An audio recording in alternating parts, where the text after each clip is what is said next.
Frères et sœurs, nous célébrons aujourd'hui le troisième dimanche ordinaire de l'année liturgique C. Dans sa lettre apostolique du 30 septembre 2019, intitulée Aperuit Illis, le pape François a décrété le troisième dimanche ordinaire comme étant la journée mondiale dédiée à la parole de Dieu pour renforcer la place des Écritures dans notre vie. La première lecture de ce dimanche est tirée du livre de Néhémie au 8e chapitre du 2e au 4e verset A, puis du 5e au 6e verset, enfin du 8e au 10e verset. La deuxième lecture provient de la première lettre de Saint Paul, apôtre aux Corinthiens, au 12e chapitre du 12e au 30e verset. Nous lirons l'Évangile selon Saint Luc au premier chapitre du 1er au 4e verset, puis le 4e chapitre du 14e au 21e verset. Ces lectures nous invitent à nous appuyer sur la parole de Dieu pour nourrir notre foi. Dans la première lecture, il est question de la lecture du livre sacré et de l'écoute de la parole sous le guide de Néhémie le gouverneur et du prêtre Esdras. Pour le peuple qui était en déportation, la parole de Dieu redécouverte constituait une force et un motif de consolation. Ainsi ont-ils découvert, grâce à la parole, que la joie du Seigneur était leur force et leur rempart.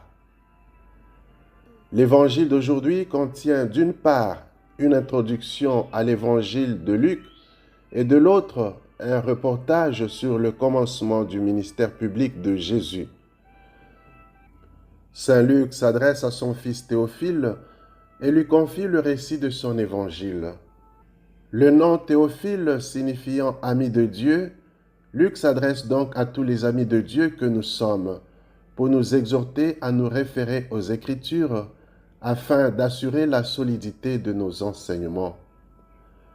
En s'appropriant les paroles du prophète Isaïe, Jésus déclare qu'il est venu annoncer la bonne nouvelle aux pauvres, consoler les affligés, libérer les prisonniers et les opprimés, guérir les aveugles et annoncer un temps des bienfaits de la part du Seigneur.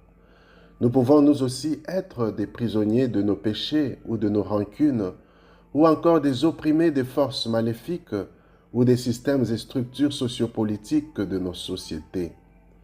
Mais dans toutes ces situations, nous pouvons obtenir la libération de Jésus qui, par sa parole, vient nous apporter la joie du Seigneur et la bonne nouvelle de notre salut.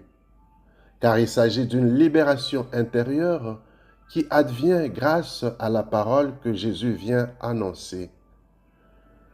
À la fin de la lecture du livre dans la synagogue, Jésus déclare que ce qu'il lisait s'accomplirait aujourd'hui. Il s'agit de l'aujourd'hui de Dieu dont Luc parle souvent dans son évangile. Souvenons-nous de l'ange qui annonçait aux bergers qu'un sauveur leur était né aujourd'hui. Chapitre 2, verset 11. Il y a aussi l'épisode de Zachée, à qui Jésus a déclaré que le salut entrait dans sa maison aujourd'hui. Chapitre 19, verset 9. Signalons enfin le verdict de Jésus au bon larron sur la croix. Aujourd'hui, tu seras avec moi au paradis. Chapitre 23, verset 43. C'est donc aujourd'hui que Jésus vient aussi nous rejoindre. N'attendons pas demain pour accueillir sa parole, ainsi que la libération qu'il nous apporte. Par ailleurs, Luc raconte que Jésus était habité par la puissance de l'Esprit lorsqu'il revenait en Galilée. Et Jésus lui-même déclare qu'il a été consacré par l'Esprit.